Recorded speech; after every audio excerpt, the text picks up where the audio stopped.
Olá, gente, tudo bem? Sejam bem-vindos a mais uma aula do nosso pré-ENEM. Lembrando que você pode acessar a aula do 1 e 2 na nossa plataforma Eduque. Hoje, na aula 3, nós vamos trabalhar o tema sobre DNA e RNA. Então, nós vamos iniciar o nosso estudo da genética. Lembrando que antes da gente avançar isso, você deve sim acessar os nossos outros conteúdos e também se apropriar dos conceitos, principalmente da citologia, né? Então, para você entender por que é importante a gente, a partir da análise celular, para que você possa compreender melhor os mecanismos e a orientação genética, né? Para que as células possam se diferenciar e desempenhar suas funções, ok? Então, espero que você tenha uma boa aula hoje.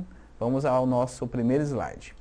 Então, os ácidos nucleicos, né, tanto o DNA quanto o RNA, eles são moléculas importantes e norteadoras. Como assim norteadoras? Porque são elas que guardam as informações celulares. Então, por exemplo, você foi lá comer uma manga e pegou o caroço de manga e enterrou. Quando você enterrou, vai nascer um pé de acerola? Ou um abacateiro? Ou um pé de maracujá? Não. Vai nascer um pé de manga. Isso acontece porque tem uma orientação genética para isso. Isso acontece em todos os seres vivos. Todos os seres vivos eles têm uma orientação genética. Por isso que os filhotes, né, do cachorro, a cachorrinha, os cachorrinhos são cachorrinhos, não vão ser gatinhos. Então a gente tem uma predisposição genética que codifica qual organismo a gente vai ser. Certo? Nós, seres humanos, por exemplo, também temos o nosso código genético, a gente vai ver na aula de hoje, e ele norteia as nossas características, tudo bem? É lógico que ao longo do tempo e ao longo das combinações gênicas, você pode ter problemas relacionados à codificação gênica, mas todo organismo ele tem uma orientação genética para desempenhar suas funções. Isso vem lá da nossa teoria celular, que todo organismo vivo é formado por uma célula, e essa célula e as suas funções, elas vão ser direcionadas a partir do nosso material genético, ok? Então, é por isso, e retorno a importância de você continuar os estudos. Então, todo o nosso material genético, ele vai ser baseado em quê? Em elementos químicos, né? Então, a gente vai ter todo o nosso material genético, seja ele RNA e DNA, formado por um nucleotídeo. Então, você pode ver na imagem que o nucleotídeo, ele vai ter um grupo, né, um grupo fosfato, uma pentose e uma base nitrogenada. Lembrando que o grupo fosfato e a pentose, eles sempre vão se manter e as alterações vão ser feitas a partir das bases nitrogenadas. A gente vai ver quem é cada um aqui na nossa aula, ok?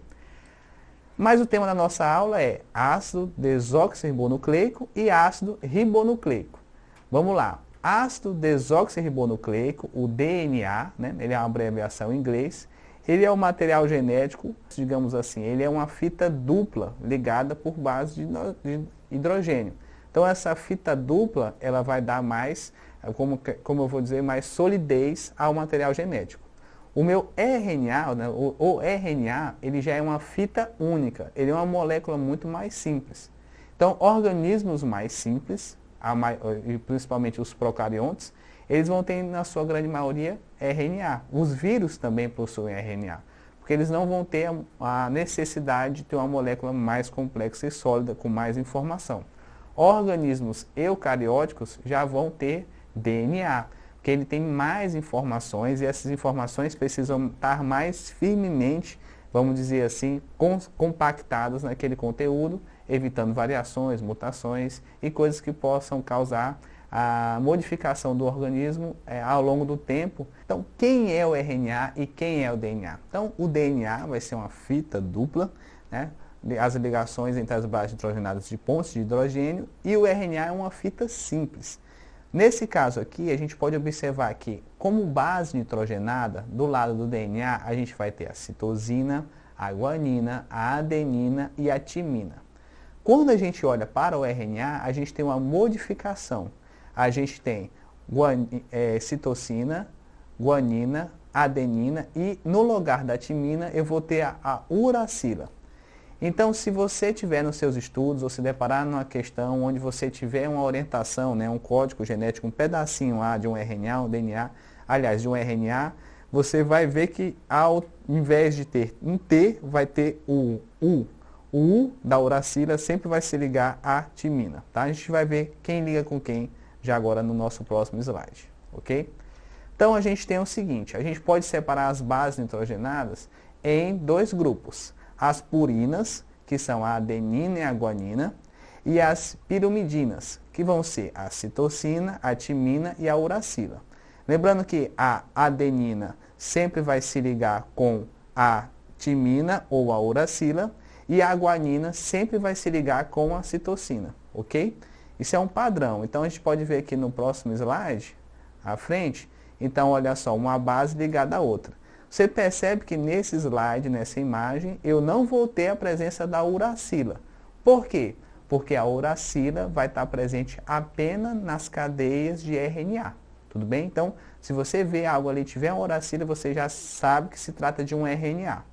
Uma outra coisa importante é o seguinte, o DNA só existe um só, né? Então, não existe tipos de DNA. A gente pode ter diferentes organizações cromossômicas e disposições dos genes, que são as regiões do cromossomo que codificam a característica, mas você sempre vai ter o DNA nesse mesmo modelozinho de dupla hélice, ok? Mas o RNA não. O RNA eu vou ter 3 tipos de RNA. E por que eu tenho 3 tipos de RNA? Porque cada RNA ele vai trazer, ele vai colocar uma situação importante para a célula ou para o organismo. Então, veja bem, eu vou ter o RNA ribossômico, que é representado pelo RNA-R. Esse RNA ribossômico, ele vai ser codificado no núcleo da célula, certo? Vai para o citoplasma e lá ele vai dar origem ao ribossomo. Então, ele vai dar o start para o ribossomo, para a formação do ribossomo e vai configurar ele ali. Ok. Quem é o ribossomo, professor? O ribossomo, aí você tem que fazer o seu link à aula de citologia, é a organela citoplasmática que desempenha a função de síntese de proteína. Todas as nossas características, a cor do cabelo, o jeito, né, a textura do cabelo, cor de pele, cor dos olhos, tudo é orientado por configurações de proteína. E essas proteínas são sintetizadas a partir, com a ajuda, aliás, e processadas pelo ribossomo.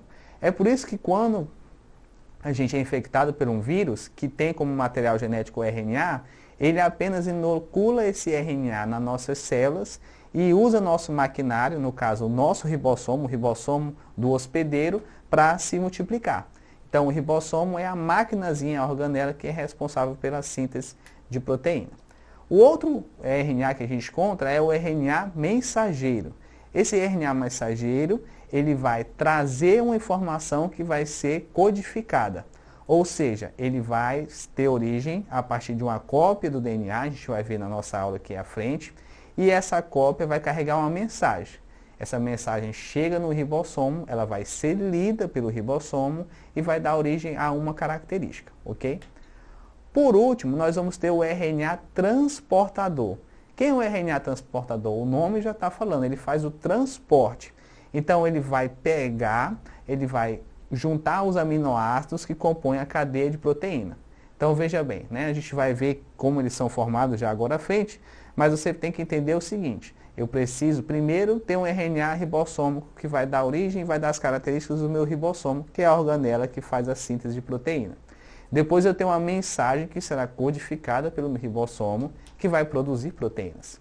E eu tenho um RNA transportador que vai fazer o quê? Ele vai chamar os aminoácidos que formam as proteínas. Uma proteína é formada por uma cadeia de aminoácidos unidos um a outro, é como se fosse um colarzinho, né? Então, cada aminoácido, cada configuração de aminoácido vai dando origem a uma proteína diferente. Ou seja, esse RNA transportador, ele, no nome já diz, ele está transportando, mas ele faz o transporte do aminoácido até o ribossomo para ele se ligar e formar a cadeia proteica, que vai dar origem à proteína que está sendo codificada a partir do meu RNA mensageiro. Cada RNA mensageiro vai carregar uma informação para uma dada coisa. Então, volto a falar, A cor do cabelo, por exemplo, vai ser sintetizada lá. Se você tem como origem genética a informação, né, para você ter o seu cabelo da cor preta, ou lourinho, ou ruivo, enfim, o que vai acontecer? Vai ser codificado dessa forma. Você pode até alterar, né, pode pintar o seu cabelo, mas toda vez que ele crescer, ele vai sempre voltar à sua origem, porque é aquilo que está previsto no seu material genético. Então é por isso que a genética é importante, né, o estudo gênico, né, está dando só o primeiro passo. A genética é um ramo da biologia muito intenso e extenso. Mas você precisa ter clareza nisso, que todo organismo vivo ele carrega consigo as características próprias. Você pode alterar as suas características externas. Isso é tema até da nossa próxima aula. Mas tudo que você carrega está sendo codificado e isso é feito a partir do DNA e do RNA, e especificamente do RNA, a partir do RNA transportador, mensageiro e o RNA ribossoma, ok? Vamos então ao nosso próximo slide, onde a gente vai ver como eles são esses RNAs. Então, eu tenho o RNA mensageiro, que é uma cópia, né, como se eu pegasse e fizesse um molde do meu DNA. Eu tenho o meu RNA transportador, que é quem o aminoácido vai se aderir e depois vai ser colocado lá no ribossomo para se unir aos outros aminoácidos. E eu tenho o meu RNA ribossômico, que vai dar origem, ele vai formular o meu ribossomo, né, ele vai codificar a produção do meu ribossomo e vai dizer ali como a sua funçãozinha, ok? O importantíssimo, na parte da genética, os conteúdos que merecem muita atenção, né, a gente está só conceituando conteúdos até agora, são a duplicação, a transcrição e a síntese proteica. Então, vou botar até o slide para você ver aí, na parte da genética, você precisa dar atenção para a duplicação do DNA ou replicação, para a transcrição e para a síntese proteica. Tudo bem? Por que isso é importante? Porque isso norteia tudo que acontece no nosso metabolismo, o nosso crescimento, o desenvolvimento, a nossa reprodução, tudo que acontece no nosso organismo a nível celular vai depender disso. E depender também os processos de divisão celular. Então, mitose e meiose também acontecem por isso, né? Então, eu preciso ter, tanto para meu crescimento como para minha reprodução, duplicação, transcrição e síntese de proteína a todo momento. Todas as nossas células, todos os organismos vivos estão fazendo isso a todo momento. Seja para crescer ou se regenerar, seja para se reproduzir, tá? Então, uma atenção especial aí do prof para vocês. Então, a duplicação, né, está vendo o slide aqui, vou trazer só a imagem para mim mais uma vez. A duplicação, o nome dela já está claro. É o processo onde eu duplico o meu material genético, onde eu tenho um tanto de informação e aí eu preciso duplicar esse tanto de informação. Eu formo um outro material genético. A gente fala até que esse processo ele é semi-conservativo. Por quê? Porque sempre aquela nova fita dupla hélice, né, de DNA formada a partir da duplicação, ela vai ser semelhante à antiga, né, e vai trazer com ela informações do DNA antigo. Então, ela é semi-conservativa por esse critério. Na imagem aqui no slide, a gente vai entender, lógico, sempre falando, né? Desde a primeira aula eu disse para vocês, aqui a gente apresenta as coisas, tenta melhorar isso na cabecinha de vocês, mas é preciso revisar isso em casa. Então, eu tenho algumas enzimas importantes durante o processo de duplicação. Uma enzima é a topoisomerase, ela vai desenrolar o meu DNA, o DNA ele fica todo enroladinho, compactozinho, em forma de cromossomo, e aí eu preciso liberar ele para eu poder copiar, senão eu não consigo copiar, tudo bem? Então ela vai fazer o desenrolamento do DNA. Além dessa enzima, a gente vai ter outras duas enzimas importantes, que é a primase e a helicase. A helicase, ela vai abrir o DNA. E a primase vai preparar esse DNA aberto para ele ser reconfigurado novamente, ok? Vamos voltar aí para o slide para vocês não se perderem. Além disso, eu vou ter como enzimas importantes o DNA polimerase. Ele vai reorganizar o meu material genético, ele vai chamar as bases nucleicas que estão dispostas ali para me formar a outra face, né, a outra parte da fita, ok? Eu vou ter um RNA também iniciador. Esse RNA iniciador, ele vai dar um norte para a configuração. Lembrando que durante o processo de duplicação, ela segue a um caminho, então ela vai abrindo, por exemplo, da direita para a esquerda, e num caminho inverso, fechando, né, recompondo a dupla hélice e reenrolando o meu material genético, eu vou ter então a formação da cadeia passada, tá? Então, na duplicação, a atenção especial vai para as enzimas topoisomerase, que desenrola o DNA, a helicase principalmente, que é quem quebra, e depois o eDNA polimerase, que vai reorganizando o meu material genético, tá? A atenção especial para essas enzimas, por quê?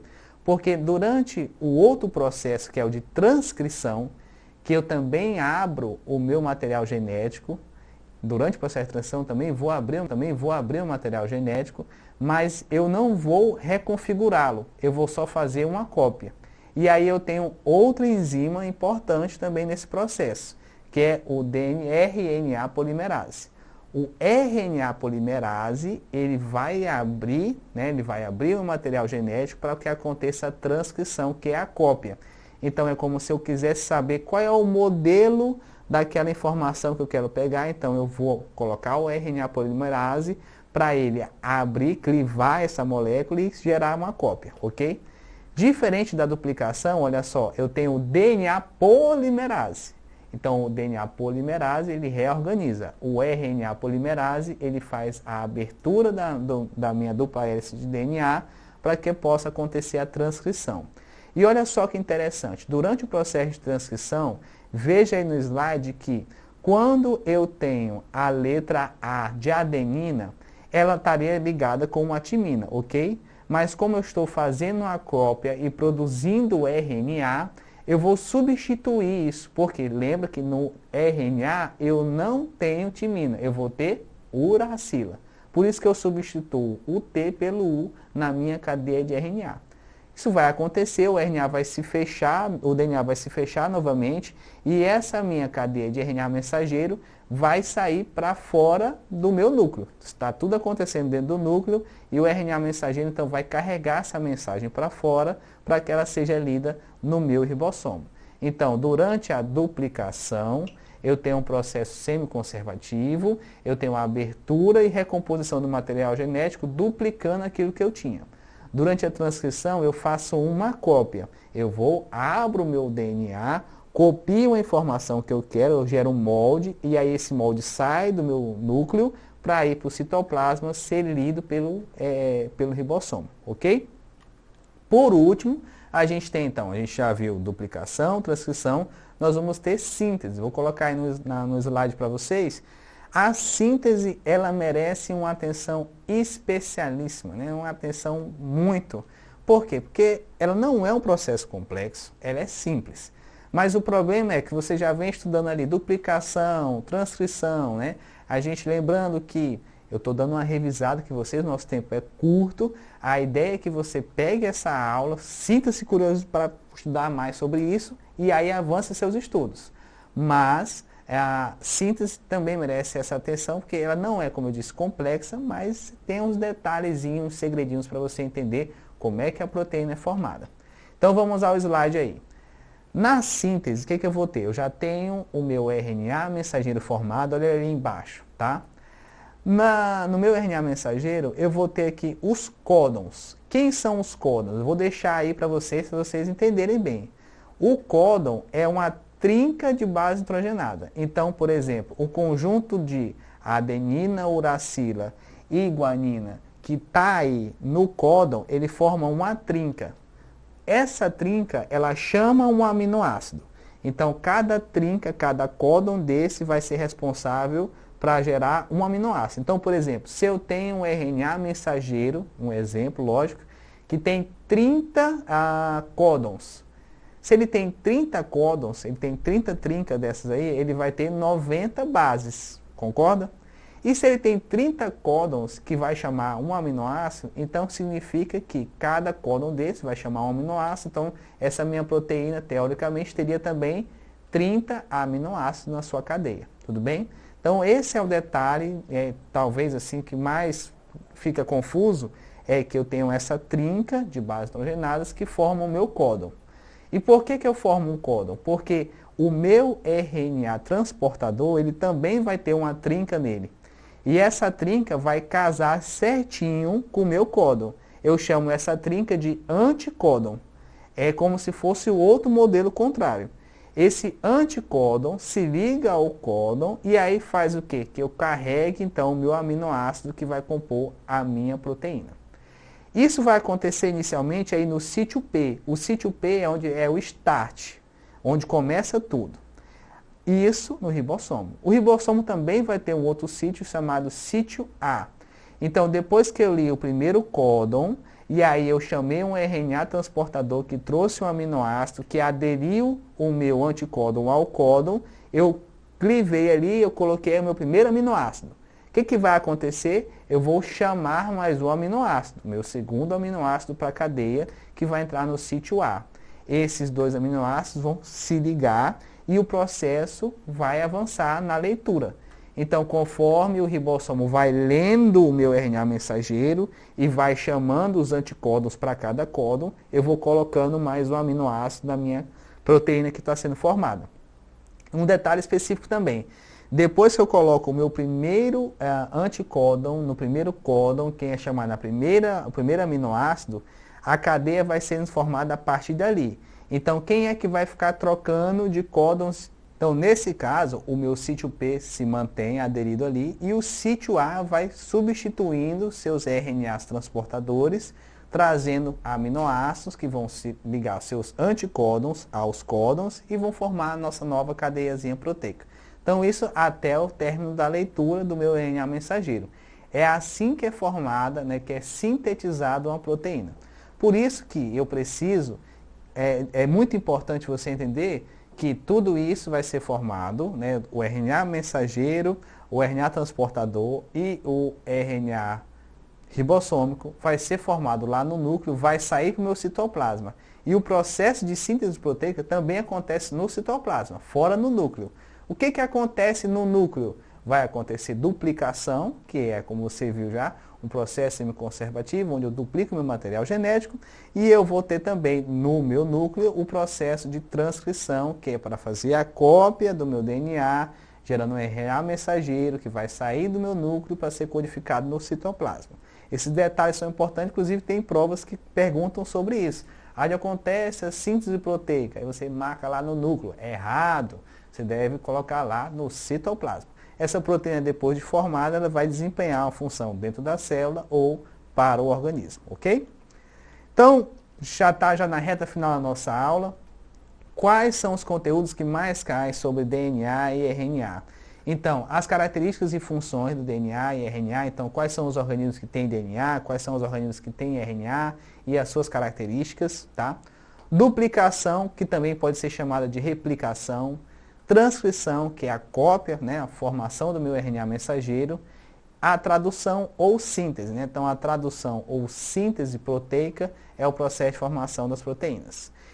E também problemas que abordam a síntese de proteína, mutações e hereditariedade. O que é isso, professor? Ora, se acontecer algum erro durante o processo de duplicação do DNA, de transcrição do meu DNA, ou mesmo da leitura do RNA mensageiro, é lógico que isso vai gerar algum problema para aquele organismo. E já fazendo o link na nossa próxima aula, se você tiver um problema ali relacionado ao seu cromossomo, então você tem um defeitozinho, tem uma mutação no cromossomo, na hora que ele for ler, na hora que eu for gerar o meu RNA mensageiro para codificar uma proteína, essa proteína vem alterada. Aí o organismo, aquele ser vivo, ele sai diferente daquilo que era previsto. Às vezes essas mutações são maléficas e às vezes essas mutações são benéficas, mas elas acontecem sempre. Por quê? Porque esse processo de multiplicação celular, de recombinação gênica, tudo isso aí é norteado por essas questões de duplicação, de síntese proteica e da transcrição do DNA. Então, se você tiver algum erro durante esse processo, ou se aquele organismo tiver algum erro na sua codificação genética, ela vai ser lida errado e vai ser também manifesta, essa expressão, né, da proteína ali vai vir alterada também, tudo bem? Então, durante os seus estudos é muito importante você ter atenção porque está tudo relacionado. Então, as características celulares elas estão relacionadas, a genética, o RNA e o DNA são importantes, os processos que eles sofrem, né, de síntese, de duplicação, de transcrição são importantes e eles vão estar relacionados com o próximo conteúdo de genética, dos conceitos gênicos, das características gênicas, das relações gênicas. Então, como hereditariedade, variabilidade gênica, tudo isso aí está num pool, né, num conjunto de coisas muito importantes e que caem muito no Enem, que merece a sua atenção durante os seus estudos. Lembrando que a nossa aula, né, ela é só um norte para você entender, melhorar a sua compreensão, às vezes despertar esse desejo pelo conhecimento para que você avance. Nós acreditamos que vocês têm muito potencial, basta startar isso aí no dia a dia de vocês, tá? Então vamos para a nossa atividade de hoje, uma atividade simples. Vou colocar aí no slide para vocês, uma proteína X qualquer, ela é codificada pelo gene XP e é sintetizada nos ribossomos, a partir do RNA mensageiro, isso a gente já viu. Para que a síntese aconteça, é necessário que ocorram no núcleo e no citoplasma, respectivamente. Essa aí eu já até falei. Vai acontecer síntese dentro do núcleo? Não, a síntese vai acontecer, então, no meu citoplasma. Ou seja, no núcleo só pode acontecer transcrição e no meu citoplasma pode acontecer a tradução. Lembrando que tradução é a mesma coisa que síntese proteica. Por que é tradução? Porque eu estou lendo o meu RNA mensageiro, o ribossomo está rodando ali no RNA mensageiro, lendo ele e codificando, sintetizando proteínas. Beleza? Aqui fica meu forte abraço, acesse o nosso conteúdo no nosso portal Eduque. Lá vocês vão ter não só apenas a aula de biologia, mas os outros conteúdos importantes para que você saia bem no Enem. Fiquem todos com Deus, um forte abraço.